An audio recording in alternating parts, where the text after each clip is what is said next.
Hi everyone! Another short video po tayo ngayon. Luto tayo ng simpleng Chinese food, stir fry of course. At pinakamadaling lutuin. Ito ay easy to prepare naman po. Chinese zucchini, binabad ko po siya ng asin at may konting suka. Ang ating pinanimpla ay yung oyster sauce at saka yung fish sauce. Basta yung seafood soy sauce. At yan po yung mga ingredients. Prinito ko po muna yung tofu.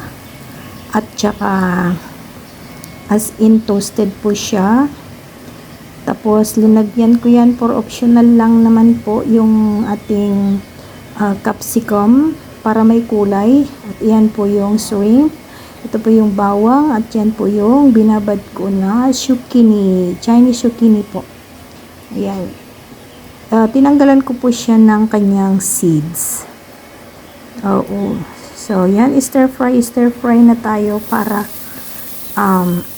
matapos ng kumain ng tanghalian. Pananghalian po nila yan po guys. So, maraming salamat ulit sa mga nanonood dyan. Big love shout out to all. Walang sawang pasasalamat po sa mga Team Angking Vlog at saka Team MBTV USA. Maraming salamat po sa inyong mga pasugod at mga YouTube friends. Maraming thank you po. Hope you are going to watch the video until the end. Maraming salamat. And God bless all. At iwan lang po kayo ng bakas sa ating lahat na nandyan sa ating comment section. So yan po guys. Syempre hindi natin karamihin kasi maalat po yan. Lalo yung seafood na yan.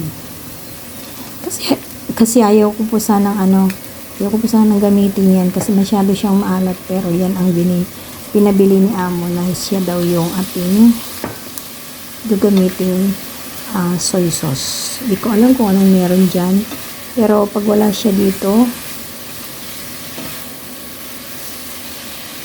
ano lang ang ginagamit ko? Oyster sauce. Maraming thank you. Maliban lang kung ano, pinang-i-steam ko pa rin din yan ng aming yung fish steam. Ganyan. Thank you so much for watching. Maraming salamat po. God bless and love you all. Bye. Watch till the end po guys. Salamat. Short video lang po ito. May 3 minutes pa. Salamat po sa inyong lahat.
Yeah, almost.